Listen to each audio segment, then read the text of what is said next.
అందరికీ నమస్కారం. నేను మీ దేవి. 'మిస్టర్ యారోగెంట్' 17వ భాగం. రచయిత వనజ గారు. ఫ్రెండ్స్, కథ చదవడం స్టార్ట్ చేసిన వెంటనే వీడియోకి ఒక లైక్ చేయండి. తన ఫోటోస్ తీసి ఆ హౌస్‌లో ఉన్నట్టు కాలేజ్ మొత్తం పోర్ట్రేట్ చేయాలని అనుకున్నాం. కానీ నువ్వు రావడం వల్ల ప్లాన్ వేస్ట్ అయిపోయిందని చెప్తూ పడిపోయాడు శేఖర్. తను వింటోందంతా నిజమా అన్న మీమాంసలో ఉన్న పదం క్రిష్ వైపు అడుగులు వేసింది. ఆమె అతన్ని తాకడానికి ముందే చేయి తీసుకొని పృథ్వీ వంక చూస్తూ మ్యాటర్ ఫినిష్. ఇంకెవరిని నాకు దగ్గరగా కాదు కదా, కంటికి కూడా కనిపించినంత దూరం వెళ్ళమని అని చెప్తూ ఉంటే కళ్ళు తిరిగి పడిపోయింది పదం. ఆమె ఇంకా నేలకి తాకకముందే తన మీదకి లాక్కున్నాడు క్రిష్. బాబు, త్రిపద అంటూ స్వప్న ముందుకడుగు వేసేసరికి క్రిష్ పదంని 2 చేతుల్లో ఎత్తుకొని పృథ్వీకి క్యాబ్ బుక్ చేయమని చెప్పాడు. అరగంటలో నలుగురు హాస్పిటల్‌కి చేరుకుంటే పదంకి మంచి ట్రీట్మెంట్ జరిగింది. డాక్టర్ వెయిట్ చేస్తూ ఉండమని చెప్పడంతో ఆమె క్యాబిన్ ముందే ఉన్నారు మిగతా ముగ్గురు. డాక్టర్ త్రిపద రూమ్ నుంచి బయటకు రావడంతో క్రిష్ కంటే ముందు స్వప్న, పృథ్వీ పరిగెత్తారు పదంకెలా ఉందని. క్రిష్ ఇంకో వైపుకు ఉంటే, మిస్టర్, ఆ అమ్మాయికి మీరేమవుతారు అని డాక్టర్ అడగడంతో ఫ్రెండ్స్ అని చెప్పారిద్దరు. ముగ్గురిని తన క్యాబిన్‌కి రమ్మని సీరియస్‌గా చూసి వెళ్ళిపోయింది డాక్టర్ మేడం. ఆమె సీరియస్‌గా ఉంది. ఆమె ముందు స్వప్న, పృథ్వీ సైలెంట్‌గా ఉంటే క్రిష్ కూడా సీరియస్‌గానే ఉన్నాడు. ఏమైంది డాక్టర్? ప్రాబ్లమ్ ఏం లేదు కదా అని స్వప్న అడిగితే, బుద్ధుందా అమ్మా? చూస్తుంటే బాగా చదువుకునే పిల్లల్లాగున్నారు అని ఆవిడ అరిచేసరికి భయపడింది స్వప్న. క్రిష్ డాక్టర్ వైపు ఒకసారి చూసి, వాట్ హ్యాపెండ్ డాక్టర్ అని అడిగాడు. అతని బేస్ వాయిస్‌కి డాక్టర్ కొంచెం తగ్గుతూ, ఆ అమ్మాయికి వైరల్ ఫీవర్ అటాక్ అయింది. ప్లేట్‌లెట్స్ పడిపోయాయి. అసలు తను ఫుడ్ ఎన్ని రోజుల నుండి తీసుకోలేదని అడిగింది డాక్టర్. దాంతో త్రిపద మీద క్రిష్ బాబుకి మామూలు కోపం రాలేదు. ఎంతగా తన కోపాన్ని ఆపుకుంటున్నాడో ఎగరేస్తున్న అతని పెదవిని చెప్తోంది. ఇంకా డాక్టర్ మాట్లాడితే వెళ్ళి పదాన్ని లేపి మరీ కొడతాడననుకున్నాక ఎప్పటికి కాన్షియస్‌లోకొస్తుంది అని అడిగాడు క్రిష్. ఇందాకే కదా డ్రిప్స్ పెట్టాను. కొంచెం ఆగబ్బాయి. సాయంత్రం వరకు చూస్తాం అని అంటూ, ఇదిగో బాబు, నిన్ను ఎక్కడో చూశానే అని అడిగింది డాక్టర్. ఆవిడకి సమాధానం చెప్పడం అంత ఇంపార్టెంట్ కాదు కాబట్టి కేర్‌లెస్ లుకౌట్ ఇచ్చి పదం రూమ్ దగ్గరకొచ్చాడు. బయట నుంచి ఆమెను చూస్తున్నాడు. అలాగే రెప్ప కొట్టకుండా. మొన్నట్నుంచి ఎంతగా ఆలోచించింది, బాధపడింది అనే దానికి గుర్తుగా ఎప్పుడూ కళకళలాడే ముఖం పీక్కుపోవడంతో క్రిష్‌కి త్రిపద మీద ఇంకా కోపం పెరిగిపోయింది. అన్నీ చేశాక సాయంత్రానికి కాస్త స్పృహలోకొచ్చింది పదం. స్వప్న ఫ్రూట్ పీసెస్ ఇవ్వబోతే, వద్దు స్వప్న గారు, తినాలని లేదంటోంది పదం. అప్పుడే క్రిష్ ఓఆర్ఎస్‌తో ఆ రూమ్‌లోకొచ్చి త్రిపద ఎదురుగా కూర్చున్నాడు.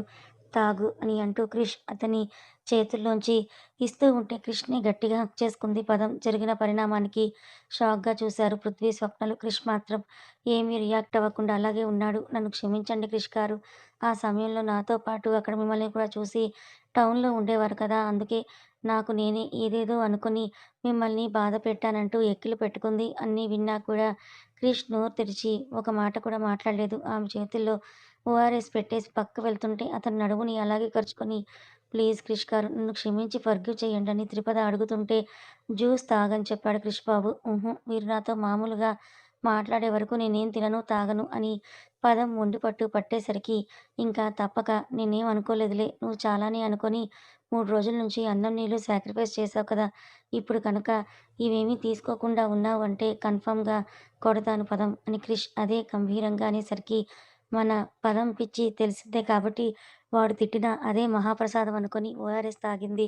స్వప్న టాబ్లెట్ ఇస్తే వేసుకుంది. పండ్ల ముక్కలు కూడా నములుతూ ఉన్నప్పుడు డాక్టర్ ఆ రూమ్‌లోకి వచ్చింది. ఇంకోసారి పదంని చెక్ చేసి, అమ్మాయి నీరసంగా ఉంది. నైట్ మొత్తం హాస్పిటల్‌లో ఉంచి పొద్దునకి పంపిస్తాను. కనీసం ఒక 1 వీక్ అయినా జాగ్రత్తగా ఇన్ఫెక్షన్ లేకుండా చూసుకోవాలి. మంచి ప్లేస్, క్లీన్ ఫుడ్ ఇస్తూ అంటూ చెప్పి సడెన్‌గా ఇంజెక్షన్ తీయడంతో పదం నిజంగానే ఎగిరినంత పని చేసింది. అమ్మాయి, కొంచెం ఈ పిల్లని పట్టుకోండని ఇంజెక్షన్ వెయ్యాలంటే, డాక్టర్ టాబ్లెట్స్ ఇవ్వండి, ఎన్నైనా మింగుతాను కానీ ఈ సూది మాత్రం వద్దు అని పదం గోల చేస్తూ ఉంటే, ఏయ్ చుప్ అని అంటూ క్రిష్ వచ్చి త్రిపదని 2 చేతులు పట్టుకున్నాడు. దాంతో డాక్టర్ పని ఈజీ అయిపోవడంతో, అబ్బాయ్, నేనొచ్చినప్పుడు నువ్వు ఈ పిల్ల దగ్గరే ఉండి వేపించు అన్నట్లుగా ఈ రూమ్‌లో ఒకరికే ఎలో ఉంది.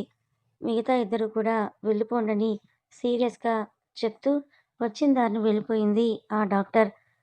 క్రిష్, పృథ్వీ, స్వప్న వంక చూస్తే, నేనిక్కడే ఉంటాను సార్, తిరుపతిని చూసుకుంటాను అని చెప్పడంతో డిన్నర్ టైం అయ్యిందని ఇద్దరికీ ఫుడ్ తీసుకొని వచ్చిన మగపిల్లలు అలా ఇద్దరిని అక్కడే వదిలేయలేక, జ్వరం, పులకరం లేకపోయినా పక్కనే ఇంకో రూమ్ తీసుకొని హాస్పిటల్ స్లీప్‌కి ప్లస్ అమ్మాయిల బాడీగార్డ్ డ్యూటీకి రెడీ అయిపోయారు. ఇద్దరు కూడా. అర్ధరాత్రి కాదు కదా! టైం 10 అయ్యేసరికే క్రిష్‌కి అసలు నిద్ర రాలేదు. పదం ఎలా ఉందో ఏంటో అని అనుకుంటూ మనసు ఒకటే పీకుతుంటే లేచి కూర్చున్నాడు క్రిష్. పక్కకి చూసేసరికి పృథ్వీ లోకంతో సంబంధం లేకుండా నిద్రపోతున్నాడు. ఒక సిగార్ వెలిగిద్దాం అనుకున్నాడు కానీ క్రిష్ బాబుకది హాస్పిటల్ అని బాగానే గుర్తుండడంతో ఆ పనిని విరమించుకొని ఏదైతే అదే అయిందనుకొని పదం రూమ్‌కి వెళ్ళాడు. అక్కడ కూడా సేమ్ సీన్ రిపీట్ అవుతూ ఉంది. పాపం అమ్మమ్మ హెల్త్ మీద బెంగ పెట్టేసుకున్న స్వప్న ముందు 2 రోజులు సరిగ్గా నిద్రలేక ఆ లేమి మొత్తం ఇప్పుడు తీర్చుకుంటూ హాయిగా ఎక్స్‌ట్రా బెడ్ మీద బొబ్బుంది. మరి మన పదం ఏం చేస్తుందో తెలుసా? ఆ పని చూసిన క్రిష్‌కి కోపం నశాలానికి ఎక్కిందని చెప్పాలి. వేగంగా తిరుపతి వైపే అడుగులు వేశాడు ఆ అబ్బాయి. అటు శాస్త్రి గారిల్లు, ఇటు శర్మ గారిల్లు రెండింటినీ అలంకరించే బాధ్యత మన మహిత తన 2 బాహువుల మీద వేసుకొని అటూ ఇటూ తిరుగుతోంది. లేడిపిల్లలాగా ఎగురుతూ ఉన్న మహితను ఒక చోట పట్టుకొని ఆపేశాడు ప్రమోద్. ఎవరది? అంటూ పూల తట్టలు తీసుకొని వెళ్తున్న మహిత తన ఎదురుగా ఉన్న అతన్ని తలెత్తి కూడా చూడకుండా అడిగింది. ఎవరో తెలియదా? అని ప్రమోద్ వాయిస్ వినపడటంతో అయ్యో! బావగారు మీరా? చెప్పండి.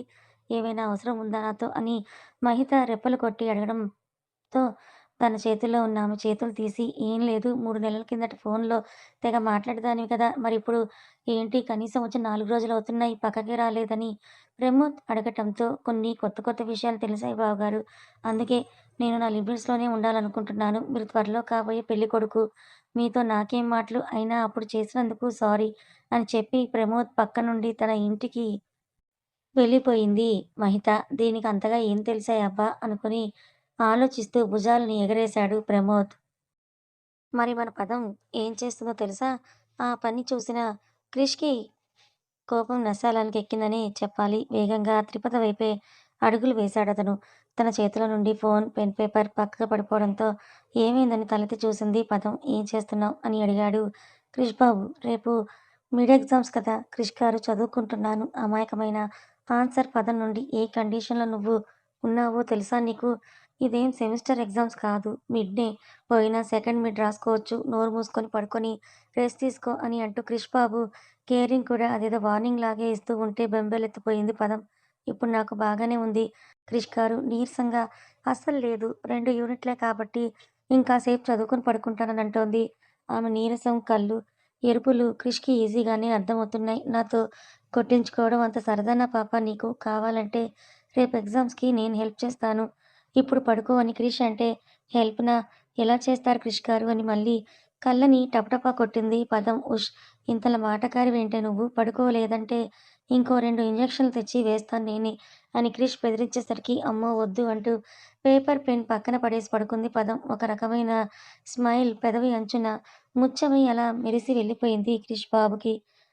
తను తీసుకున్న రూమ్‌కి వెళ్దామనుకున్నాడు కానీ, ఈ తిక్కపిల్ల నిద్ర మానేసి మళ్ళీ చదువుకుంటుందేమో అని డౌట్ పుట్టి అక్కడే నర్స్ పక్కన ఇంకో చైర్‌లో సెటిల్ అయి ఫోన్ ఓపెన్ చేశాడు బాబు. కానీ వచ్చిన మెయిల్స్‌కి అసహనం పెరిగిపోతుంటే శ్వాసని భారంగా తీస్తూ కోపం ఆపుకునే ప్రయత్నం చేస్తున్నాడు. ఇవన్నీ తెలియక నిద్రలో ఉండి నర్సమ్మ, ఇంకా స్వప్నమ్మ పొద్దున్నే స్వప్నని ఫ్రెష్ అవ్వమని హాస్టల్‌కి పంపించి వచ్చే అప్పుడే పదంకి డ్రెస్ తీసుకురమ్మని చెప్పాడు. అలా చేశాక హాస్పిటల్‌లోనే పదంని ఫ్రెష్ అవ్వమని చెప్పి క్రిష్ ఆ రూమ్‌లో నుంచి బయటికి వెళ్ళిపోయాడు. సెకండ్ ఇయర్ వాళ్ళకి ఎగ్జామ్ లేకపోవడం ప్లస్ పాయింట్ అయితే వీళ్ళకి ఇలా కలిసొచ్చింది. డాక్టర్ అడిగితే ఎగ్జామ్ రాయించి తీసుకొస్తానని చెప్పి అమ్మాయిలిద్దరిని కాలేజ్‌కి తీసుకొని వెళ్ళాడు క్రిష్ బాబు.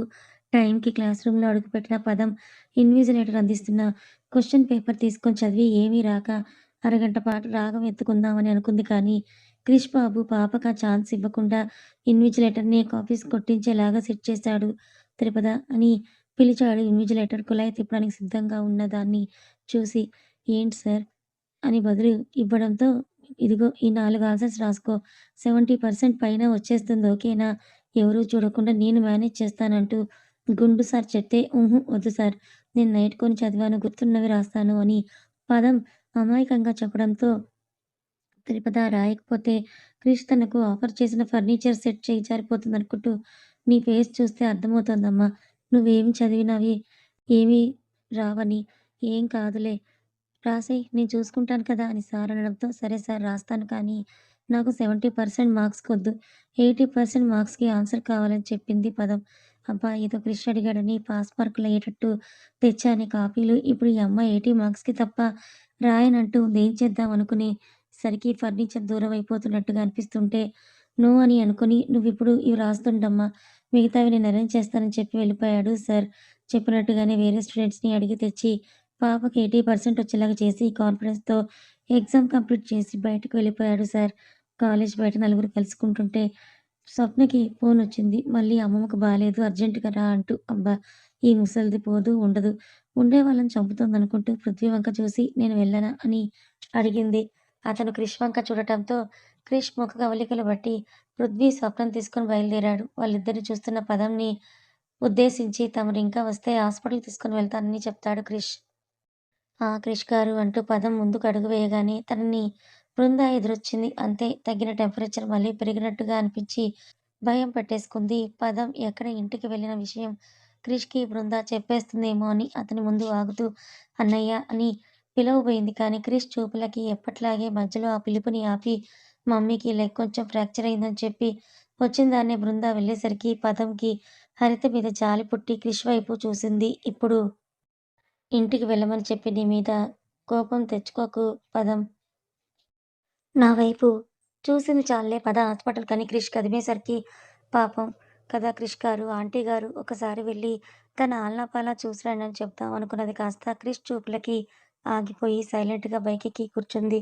హాస్పిటల్‌కి రావడం, డాక్టర్‌తో ఇంజెక్షన్ వేయించడం, ఫుడ్‌గా ఇడ్లీ తినడం అయ్యాక వచ్చిన క్వెషన్ డిశ్చార్జ్. క్రిష్ గారు నాకిక్కడ ఉండాలని లేదు హాస్టల్‌కి వెళ్ళిపోదామా అని పదం క్యూట్‌గా అడిగేసరికి ఒక లుక్ ఇచ్చాడు క్రిష్ బాబు. నిజం క్రిష్ గారు. నేను చాలా బాగున్నాను. నీరసం కూడా అస్సలు లేదు అని పదం ఓవర్ చేస్తూ ఉంటే ఆ మాట చెప్పాల్సింది నువ్వు కాదు. డాక్టర్ అని చెప్పి త్రిపదని టెస్ట్ చేయించి ఆమె డిశ్చార్జ్ అన్నాక రిలీఫ్‌గా ఫీలయ్యాడు క్రిష్ బాబు. కానీ ఏం చేస్తాం అప్పటికే టైం సాయంత్రం అయిపోయింది. కానీ డాక్టర్ నెత్తిన ఒక బాంబు పేల్చింది.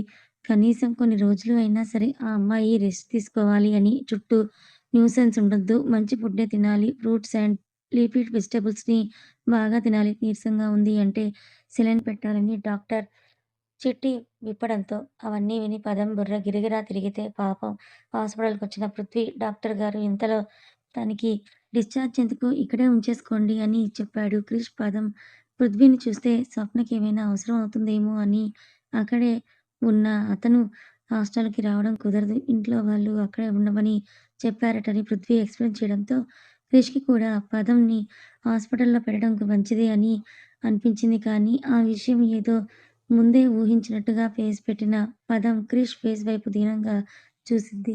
ఆమె ఉండే విధానం అర్థం చేసుకున్న క్రిష్ తను హాస్పిటల్‌లో ఉండలేదని అర్థం చేసుకుంటూ డిశ్చార్జ్ కంప్లీట్ చేస్తే హాస్పిటల్ నుంచి బయట పడేస్తాడు. ఇప్పుడెక్కడికి వెళ్దాం క్రిష్ అని పృథ్వీ అడిగేసరికి మీ ఇంటికి వెళ్దాం క్రిష్ గారు. అక్కడ నాకు ఎలాంటి ప్రాబ్లమ్ లేదు అన్నది. అలా అయినా క్రిష్ హరిత గారిని చూడ్డానికి వెళ్తాడని ఆశపడుతూ మళ్ళీ సీరియస్‌గా లుక్ ఒకటి క్రిష్ నుండి వస్తే 2 చేతులతో తన నోరు మూసేసింది త్రిపద. ఒక ఆలోచనకొచ్చిన క్రిష్ బైక్‌ని పృథ్వీకి అప్పగించి తన పర్సనల్ ఫ్లాట్‌కి క్యాబ్ బుక్ చేశాడు బాబు. త్రిపద మాక్సిమం వస్తుంది అని అంచనా వేస్తూ కథ కొనసాగుతుంది. మరి క్రిష్ త్రిపదల ఈ గిల్లి కజ్జాలు మీకు ఎలా అనిపించాయి? నచ్చాయా? నచ్చితే లైక్ చేయండి. మరికొంతమందికి షేర్ చేయండి. ఇలాంటి మరిన్ని మంచి కథల కోసం ఛానల్‌ని సబ్స్క్రైబ్ చేసుకోండి. Thank you so much for watching.